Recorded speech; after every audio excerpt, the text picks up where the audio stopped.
السلام علیکم اسٹوڈنٹس، آپ کی ٹیچر مسز فوزیہ تبسم کامران اپنے 19th لیکچر کے ساتھ آپ کے ساتھ میں ہیں۔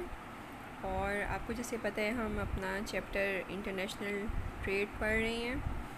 آج ہم اس میں جو ٹاپک پڑھیں گے وہ ہے ہمارے پاس ملٹی نیشنل کوآپریشنز، کثیر المملکتی کارپوریشنز، ٹھیک ہے جی۔ اب ایسا ہے کہ جو ملٹی نیشنل کارپوریشنز ہیں ان کا مطلب یہ ہے کہ وہ ایسے کاروباری کمپنی جو ایک سے زائد ممالک میں چیزوں کو پروڈیوس کرتی ہے اور یہ سمجھتی ہے کہ یہ تصور کرتی ہے کہ میری جو پوری دنیا ہے وہ میری مارکیٹ ہے اور میں کہیں بھی اپنی پروڈکشن کر سکتی ہوں اور کسی بھی جگہ اپنی پروڈکشن کو سیل کر سکتے ہیں۔ یہ کمپنیاں دوسرے ممالک میں سرمایہ، ٹیکنالوجی، ٹھیک ہے، مارکیٹنگ کی مہارت اور انتظامی مہارت جو ہے وہ منتقل کرتی ہیں۔ کس طرح کہ وہ اپنے جس ملک کی وہ کمپنی ہوگی اگر وہ دوسرے ملک میں جا کے کام کرے گی تو اپنے ساتھ کچھ لوگوں کو بھی لے کے جائے گی جو وہاں پر جا کر یہ سارے کام کریں گے۔ تو اس طرح سے یہ ہوتا ہے کہ پھر ٹیکنالوجی اور جو ایکسپرٹیز ہوتے ہیں وہ بھی ہمارے ملک میں آ جاتے ہیں اور اس میں یہ فائدہ رہتا ہے کہ پھر وہ جس ملک میں وہ کام کری ہوتی ہے وہاں سے پیسہ کما کے وہ اپنے ممالک کو سیل کرتی ہے، ٹھیک ہے جی۔ اس میں تھوڑا سا یہ فائدہ ہوتا ہے کہ جس ملک میں ملٹی نیشنل کمپنی کام کر رہی ہوتی ہے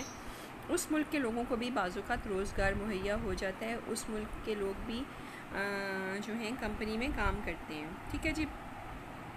پروفیسر ریمونڈ نے کہا تھا کہ جو ملٹی نیشنل کارپوریشن ہے ایک ایسا کاروباری ادارہ ہے جس نے 6 یا اس سے زائد ممالک میں سرمایہ کاری کر رکھی ہو، یعنی کہ کم از کم 6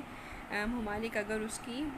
میں ہے۔ آپ نے دیکھا ہوگا کہ بعض ہوٹلز کی چین ہوتی ہے سارے ملکوں میں ہوتی ہے، یہ کیا ہے؟ یہ ملٹی نیشنل کمپنیز ہیں،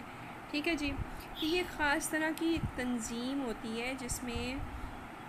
ایسا بھی ہوتا ہے کہ ان اداروں کی یا دیگر ممالک جو اس میں کام کر رہے ہوتے ہیں ان کے لوگ بھی شامل ہوتے ہیں۔ اچھا، بعض اوقات تو یہ ڈائریکٹ جو کام جس کی کمپنی ہے وہی مالک ہے، ٹھیک ہے، چاہے کسی اور ملک کی ہے، لیکن بعض اوقات ایسا ہوتا ہے کہ یہ فرم جو ہے وہ کوآپریشن سے بھی چلائی جاتی ہے، یعنی کہ اگر پاکستان میں کوئی کمپنی کام کرنا چاہ رہی ہے تو وہ پاکستان کے لوگ بھی اس میں شامل ہوں گے یا پاکستان بھی اس میں پارٹنر کے طور پہ کام کرے گا اور اس میں سرمایہ کاری کرے گا، ٹھیک ہے۔ اور اس میں یہ کہ پھر جو جتنے بھی ڈیسیژنز ہوتے ہیں ان کے ہیڈ کوارٹرز ہوتے ہیں وہیں پہ کیے جاتے ہیں، لیکن یہ کہ ہر ملک میں اس ملک کے حساب سے جس ملک میں بھی کوئی کمپنی کام کر رہی ہوتی ہے وہاں کے حساب سے ان کی جو ہے وہ آپ کہہ لیں کہ جو انتظام ہیں یا آرگنائزیشنز ہیں وہ چلائی جاتی ہیں۔ پھر اب یہ ہے کہ بین الاقوامی جو ادارے ہیں وہ بہت لچکدار ہوتی ہیں، حرکت پذیر ہوتے ہیں اور کچھ خاص ممالک کے ساتھ ہی یہ منسلک رہتے ہیں جو ان کو سہولیات فراہم کرتے ہیں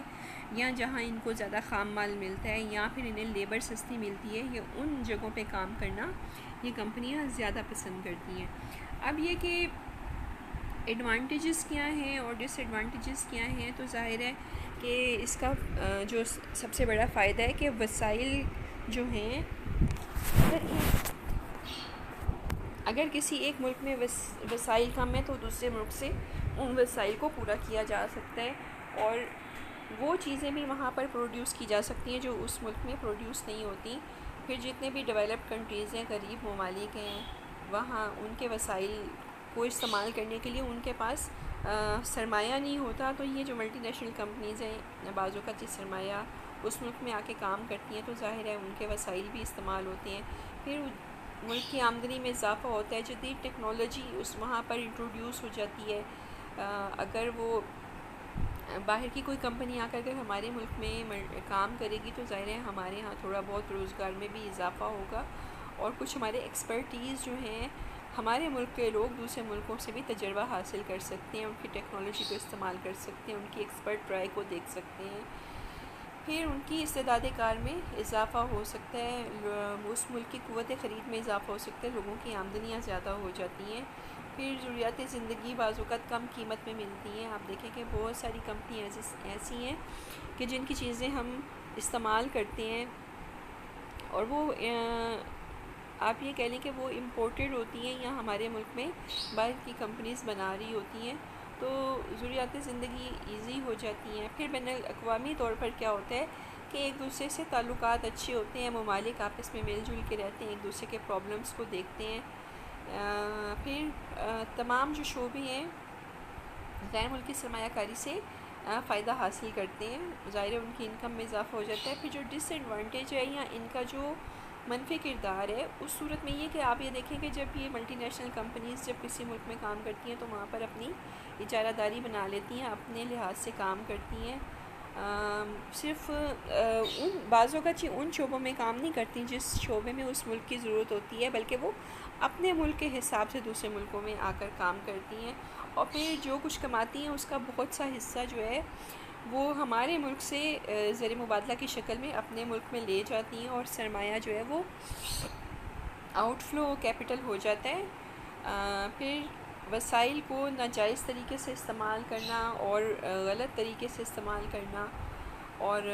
جو زیادہ تر پروفٹ ہے اس کو بھی اپنے ممالک میں لے جانا، پھر لیبر کی ایکسپلائٹیشن کرنی، ان کو اتنا زیادہ ویجز نہ دینی یا ان کو اتنی زیادہ سہولیات جو ہیں وہ نہیں دینی۔ پھر بیرونی ممالک سے سرمایہ کاری سے بیرونی ملک کے سرمایہ کاروں کا سخت مقابلہ ہو جاتا ہے۔ میزبان ممالک کون سے ہیں کہ جس ملک میں وہ آ کے کام کر رہی ہیں، اگر فرض کریں ہمارے ملک میں آ کر کوئی بیرونی ملک کی کمپنی کام کرتی ہے اور ہماری اپنے ملک کی کمپنی بھی اسی طرح کی کوئی چیز پروڈیوس کر رہی ہے، تو